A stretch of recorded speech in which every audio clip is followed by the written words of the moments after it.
ये प्रकृति माता कौन सी? ये प्रकृति माता युवती जो है कौन सी? ये प्रकृति माता कुमारा माता युवती। इस युवती माता की वह गोद में बैठा हुआ ये आकर्षण में खिंचा हुआ है।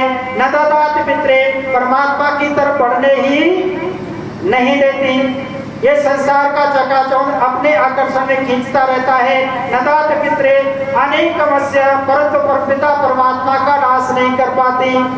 अनेकमस्य न मिलत जनासः पूर्व, इसने कहा हे जीवात्मा तू अपने पूर्व कर्मों को देख, अपने पुराने कर्मों को, अपने पुरः पश्यन्त निहित मर्तो, अपने कर्मों को देखेगा तो निश्चित तौर से तेरे जीवन में प्रकाश ही प्रकाश होता चला जाएगा। और अपने कर्मों को नहीं देखेगा तो निश्चित तौर से अपने जीवन में अंधकार, परिवार में अंधकार, समाज में भी अंधकार आएगा। व्यक्ति अपने कर्मों को देखता चला जाएगा। और व्यक्ति कैसे देखे? जैसे व्यापारी वर्ग जो है सायंकालीन दुकान बढ़ाने के बाद में अपने आय व्यय को देखता है, ऐसे व्यक्ति देखे कि मैंने जब बिस्तर छोड़ा था और बिस्तर पर रात्रि को आया, इतने लंबे समय में कितने लोगों ने मुझे दुत्कार दिया, कितने लोगों से मुझे अपमान स्वीकार हुआ और कितने लोगों ने मुझे हाथ जोड़कर सत्कार किया। अगर मैं अपने कर्मों को, दिन के पूरे कर्मों को देखते चले जाऊंगा तो जहां दुत्कार मिला था वहां से गिलानी होगी, और जहां से मुझे सम्मान मिला था, जिन कर्मों से सम्मान मिला था, उन कर्मों को मैं आगे बढ़ाऊंगा। तो यहाँ वेद कह रहा है पूर्व अपने कर्मों को देख, और अपने कर्मों को देखेगा तो निश्चितों से अपने कर्तव्य का पालन करता चला जाएगा।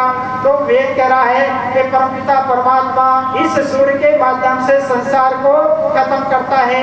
फिर इसके बाद में जब उदय होता है, हाँ जी, जब सूर्य उदय होता है तो कैसा दिखाई देता है? लाल, एकदम लाल। और अस्त होता है तो भी लाल। तो कहा अगर जीवन का उदय है, जीवन का उदय है तो भी हम लालमा लिए हों, और जीवन का अस्त आए तो भी लालमा लिए हों। हमें थोड़ा सा संकट आने पर, थोड़ा सा मार्ग अवरुद्ध होने पर हम विचलित हो जाते हैं। विचलित हो जाते हैं, क्यों हो जाते हैं? क्योंकि परमपिता परमात्मा की व्यवस्था पर हमें पूर्ण विश्वास नहीं है।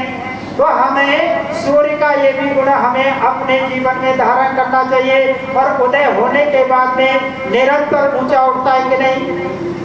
निरंतर ऊंचा उठता है। जैसे सूर्य निरंतर ऊंचा उठ रहा है, ऐसे ही हम भी अपने जीवन में ऊंचे उठें। और जितना व्यक्ति ऊंचा उठता चला जाएगा, ऊंचा आजकल किसने जो समझ लिया? हमने धन प्राप्त कर लिया, धन संग्रह करने में हमने अपने आप की ऊंचाई समझ ली। परंतु मनुष्य की ऊंचाई है आत्मा की उन्नति और चारित्रिक दोष जीवन में न आने पाए। हमारे जीवन में चारित्रिक दोष, वाणी का दोष, ये सारे दोष हमारे जीवन में न आने पाए। परंतु आज का व्यक्ति किसके में उन्नति समझ रहा है? विकास। और हम ऊपर उठ रहे हैं इसमें धन में। धन के लिए हम जो है बेतहाशा दौड़ते चले जा रहे हैं, और उसकी हम अपने जीवन की क्या समझ रहे हैं? सर्वोच्च उन्नति।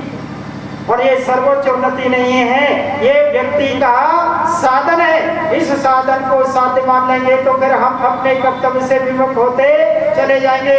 तो हम, मेरा कहने का अभिप्राय है, मेरा नहीं वेद का, कि जैसे सूर्य निरंतर आगे उदय होता है, ऊपर को चढ़ता है, ऐसे ही मनुष्य ऊपर को चढ़े, नीचे को ना गिरे, नीचे को ना गिरे। फिर सूर्य का गुण क्या है? आगे का सूर्य का गुण है जितना भी गलियों में जो गंदगी है, गंदगी को सुखाने का काम कौन करता है? गंदगी को ऐसे समझो, जब सूर्य उदय नहीं होता है तो हमारे कपड़े भी कैसे सूख पाते हैं? कपड़े भी नहीं। यानी हमारी गंदगी को सुखाने का काम कौन कर रहा है? सूर्य। जैसे संसार की गंदगी को सुखाने का कार्य सूर्य कर रहा है, ऐसे भी मैं अपने जीवन की गंदगी को सुखाने का काम करूं, अपने परिवार की गंदगी को सुखाने का काम करूं, अपने समाज की गंदगी को सुखाने का काम करूं। ये हमारे अपने कर्तव्य हैं। जब जाके अपने कर्तव्यों का पालन करते चले जाएंगे तो निश्चित तौर से फिर क्या है, हमारे जीवन में मनुष्यता आएगी, हमारे जीवन में मनुष्यता आएगी। फिर उसके बाद में कहते हैं संसार में जितनी भी वनस्पति है, औषधि है, इसको पकाने का काम कौन कर रहा है? जी, ये सूर्य कर रहा, सूर्य कर रहा है। और ये वनस्पति औषधि ये पकाने का काम जो है सूर्य कर रहा है। और रस का संचार कौन करता है? चंद्रमा। तो कहा है कि पकाने का काम हम करें और चंद्रमा हमारे दोनों को इसमें रख दिया ना, एक सूर्य नाड़ी है और एक चंद्र नाड़ी है, और दोनों का क्यों जी, दोनों का तारतम्य मिला रहता है, तभी तो स्वस्थ शरीर है। तो परमपिता परमात्मा भी यहाँ पर सूर्य का अनुकरण करने के लिए कह रहा है। सूर्य में क्या होती है? तेजस्वता। क्या होती है? तेजस्वता। जैसे सूर्य में तेजस्वता है, ऐसे ही हमारे जीवन में तेजस्वता होनी चाहिए। परंतु तेजस्वता कब होगी? जब हम प्रथम अपने कर्तव्य का पालन करेंगे, जग कर अपने ब्रह्मचर्य का पालन करेंगे, शरीर की उपासना करेंगे, यानी बलवान होने के लिए योगाभ्यास करेंगे, तो निश्चित रूप से हम अपने जीवन को उन्नत कर सकेंगे। और जो व्यक्ति सोया सोया पड़ा है, और मैं अभी एक बात कह रहा था, एक छोटी सी बात कह रहा था, उस बात को कह के अपनी वाणी को बदनाम करूंगा। समय वो क्या हो, भरत ने कहा कि सूर्य उदय होने के बाद में जो जगता है, जो पाप उसे लगे वो मुझे लगे। ये बात कहाँ तक मैंने अपना चिंतन दे रहा हूँ आपके सामने, वो सही है या गलत है, निर्णय आप अपना स्वयं करना, मेरा अपना चिंतन है। अब सूर्य उदय होने के बाद में जो जगता है, जो पाप उसे लगे वो मुझे लगे, ये भरत चिल्ला चिल्ला के कह रहे हैं। सूर्य उदय होने के बाद में पाप कैसे लगता है? चिंतन करते गए थोड़ा सा मेरी समझ में आया, वो कहाँ तक सही है कहाँ तक गलत है, निर्णय आपका करना है। मेरा चिंतन मैं अपने आपके सामने रखता हूँ। मैंने चिंतन कहाँ से प्राप्त किया कि जो हमारी माताएं हैं, माताओं का जब बच्चे को जन्म देती हैं, प्रसव होता है, अगर 7वें महीने में किसी बच्चे का जन्म हो जाए तो बच्चे को और माँ को कोई खतरा रहता है क्या जी? कोई खतरा नहीं रहता।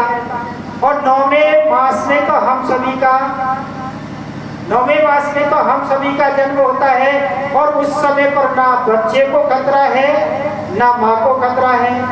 7वें महीने में बच्चे का जन्म हो, ना बच्चे को खतरा है और ना माँ को खतरा है। परंतु 8वें महीने में अगर प्रसव पीड़ा होती है, बच्चे का जन्म हो जाता है, तो